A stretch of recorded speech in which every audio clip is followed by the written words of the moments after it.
आइए अब डिस्कस करते हैं कि कैसे बोरॉन के हलाइड्स जो हैं वो एसिडिक नेचर शो करते हैं, why they act as Lewis acids.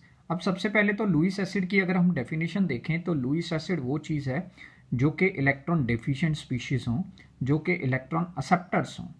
अब बोरॉन की फैमिली, बोरॉन के हलाइड्स जो हैं ये सारे इलेक्ट्रॉन डेफिशिएंट कंपाउंड्स हैं। कैसे?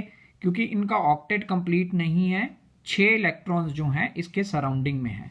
अगर हम BF3 की स्ट्रक्चर की बात करें तो ये स्ट्रक्चर BF3 की होगी। अब बोरॉन के पास p ऑर्बिटल जो है वो खाली पड़ा है और फ्लोरीन का भी p ऑर्बिटल जो है उसके पास लोन पेयर अवेलेबल हैं।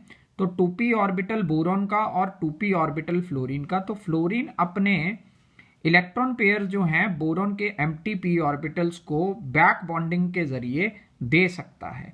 तो जो बोरॉन की डेफिशिएंसी थी वो फ्लोरीन किसी हद तक कम कर रहा है, जिसकी वजह से उसकी लुईस एसिडिक स्ट्रेंथ भी कम हो गई। लेकिन अगर हम Bi3 की बात करते हैं, अब Bi3 में जो आयोडीन का p ऑर्बिटल है वो 5p ऑर्बिटल है और बोरॉन का p ऑर्बिटल 2p ही रहा।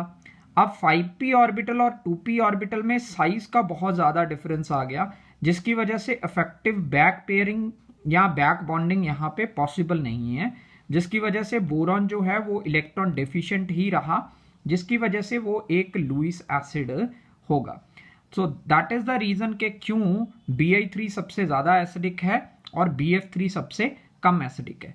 यही बात अगर हम बोरॉन, अल्मीनियम, गैलियम और इंडियम के हलाइड्स की करते हैं तो सबसे ज़्यादा BX3 जो होगा वो एसिडिक होगा और सबसे कम जो है इंडियम का हलाइड एसिडिक होगा। तो उम्मीद है इस वीडियो के जरिए आपको Lewis acidic strength of halides of boron जो है वो समझ आ गया है।